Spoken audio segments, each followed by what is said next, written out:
శ్రీమతి K కవిత ఇటీవలి కాలంలో ప్రవర్తిస్తున్న తీరుతెన్నులు, కొనసాగిస్తున్న పార్టీ వ్యతిరేక కార్యకలాపాలు బీఆర్ఎస్ పార్టీకి నష్టం కలిగించే రీతిలో ఉన్నందున పార్టీ అధిష్టానం ఈ విషయాన్ని తీవ్రంగా పరిగణిస్తున్నది.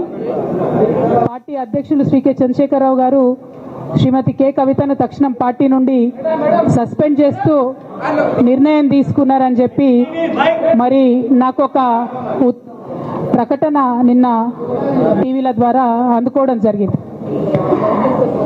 మరి నేను పార్టీ నుండి వచ్చినటువంటి ఈ లేఖలో ప్రత్యేకంగా 2 అంశాల మీద మాట్లాడదలుచుకున్నాను.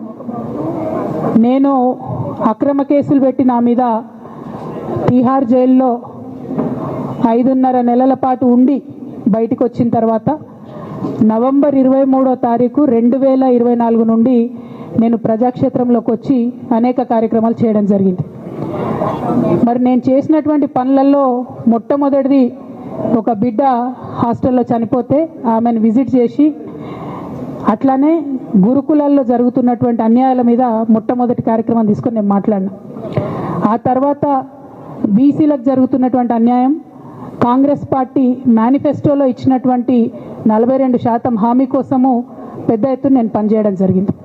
అట్లానే మహిళలకు 2500 ఇవ్వాలని చెప్పి పోస్ట్ కార్డు ఉద్యమాన్ని నేను చేపట్టడం జరిగింది.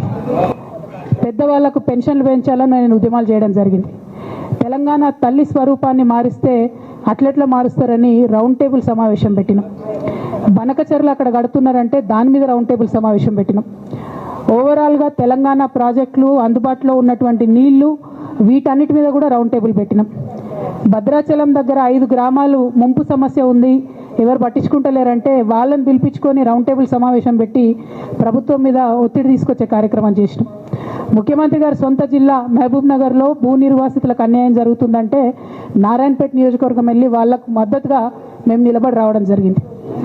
అట్లానే 47 నియోజకవర్గాలలో బీఆర్ఎస్ కండువా బాజాప్తా కప్పుకొని, గులాబీ కండువా బాజాప్తా కప్పుకొని ఎక్కడికి పోతే అక్కడ రావుల చంద్రశేఖర్ రెడ్డి గారిని రిక్వెస్ట్ చేసి భవన్ నుంచి అక్కడ ఉండేటటువంటి బీఆర్ఎస్ నాయకులకు అఫీషియల్ కమ్యూనికేషన్ చేపించి ప్రతి ఒక్క బీఆర్ఎస్ నాయకులకు, కార్యకర్తలకు మాట్లాడి ఆయా పర్యటనలకు వెళ్ళినప్పుడు అందరినీ కలుపుకొని బాజాప్తా గులాబీ కండువా వేసుకొని 47 నియోజకవర్గాలు నవంబర్ 23, 2024 నుండి ఈ రోజు వరకు నేను పర్యటన చేసి అనేక ప్రజా సమస్యల మీద మాట్లాడడం జరిగింది.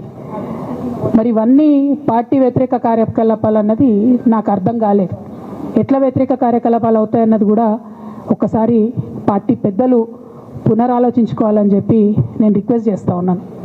అదేవిధంగా మరి బీసీల కోసం నేను పోరాటం చేస్తుంటే అట్లెట్లా మాట్లాడుతుంది, ఇట్లెట్లా మాట్లాడుతుంది, పార్టీకి వ్యతిరేకంగా మాట్లాడుతుంది.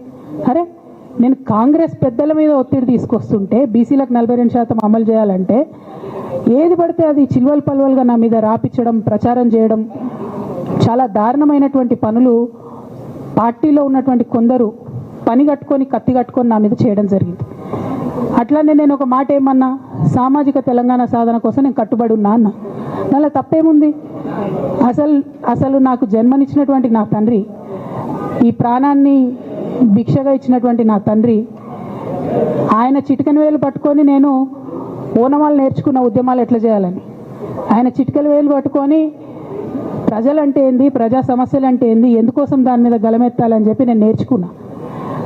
ఆ నాయకుడి స్ఫూర్తిగానే నేను సామాజిక తెలంగాణ మాట్లాడినా. భారతదేశం మొత్తంలో ఇన్ని రాష్ట్రాల్లో ముఖ్యమంత్రులు అయితే 75 ఏళ్ళ స్వతంత్ర భారతదేశం, 79 ఏళ్ళు స్వతంత్ర భారతదేశంలో దళితులకి 3 ఎకరాల భూమి ఇస్తా అని చెప్పినటువంటి ఏకైక గొప్ప నాయకుడు కేసీఆర్ గారు. ఆయన దగ్గర నుంచే కదా నేను సామాజిక తెలంగాణ ఎజెండా నేర్చుకున్నది. బీసీలకు ఎవరు వృత్తి పనిదారులు ఉంటే వాళ్ళకి చేయూతనిస్తా అని చెప్పినటువంటి ఏకైక ముఖ్యమంత్రి కేసీఆర్ గారు. చెప్పినట్టుగా డబ్బులు ఇచ్చిండు కూడా, ప్రతి కులాన్ని కాపాడుకునే ప్రయత్నం చేసిండు. అది కాదా సామాజిక తెలంగాణ?